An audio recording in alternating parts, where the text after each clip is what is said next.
What happens when two separate sources of energy crash together? Our basic intuition usually says that adding energy to energy just gives you more energy, but waves are a little weirder.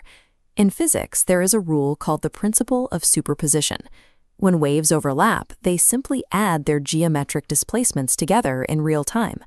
When these two mechanical needles create ripples by dipping in sync, the waves stack their heights on top of each other. Look at the geometry this creates. In some areas, the crests pile up to create violent churning water, but right next to them are corridors of perfectly still water, where the waves are actively erasing each other. If this mathematical addition applies to all waves, why doesn't light behave this way in our living rooms? If you shine two ordinary desk lamps onto a single wall, you don't get a complex geometric pattern of bright stripes and dead zones. You just get a brighter, featureless wall. This discrepancy comes down to timing. At a microscopic level, the waves emitted by ordinary light sources lack the rigid synchronicity required to maintain a visible pattern. To figure out exactly what happens when two waves collide at an arbitrary spot on a wall, we have to measure the exact physical distance each wave traveled to get there. Physicists call this the path difference. If that path difference happens to be exactly a whole number of wavelengths, say 1 or 2 full wave cycles, the waves arrive perfectly in sync. Crust meets crust and trough meets trough, merging to form a single wave with double the height. This is constructive interference. But if we move to a different spot where that path difference is offset by exactly half a wavelength, like 2.5 cycles, the alignment flips. A crest now meets a trough. They instantly cancel each other out, flatlining into absolute zero.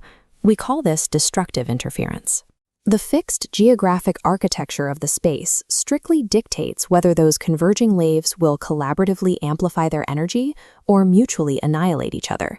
We can translate that physical path difference into a pure mathematical engine called phase difference, represented by the Greek letter phi. This is the angular measurement of how far out of step two waves are from each other, and it drives the master equation for light intensity. There is a mathematical quirk here when waves add up. When the faces align perfectly and phi is 0, the total intensity doesn't just double to 2I0. Because the math squares the amplitude of the waves, a perfect overlap results in a localized intensity peak that is exactly 4 times stronger than a single wave. This image shows the resulting interference fringe pattern produced across thousands of points on a screen. Because the math predicts these peaks and zeros with perfect periodicity, we get this unmistakable alternating sequence of bright bands and dark gaps. Seeing this stark pattern of absolute brightness sitting right next to total darkness is the physical proof that mathematics governs the behavior of light. To actually see that beautiful pattern, the light must be coherent. This means the two wave sources must be permanently locked in a constant, unchanging phase relationship, marching to the exact same continuous drumbeat. Two ordinary desk lamps do not produce stripes because they are incoherent. Inside a normal bulb, atoms emit light with abrupt phase changes billions of times a second. They violently stutter and randomize, which causes the interference bands on the wall to rapidly blur and vibrate back and forth. Because that high-speed chaos happens way too fast for the human eye to track, the math takes over in a different way. That rapidly fluctuating cosine squared term in our master equation averages out to exactly 1/2. That statistical average pulls the total intensity down to a steady, uniform 2I0. Coherence is the fragile architect of the universe's intricate patterns.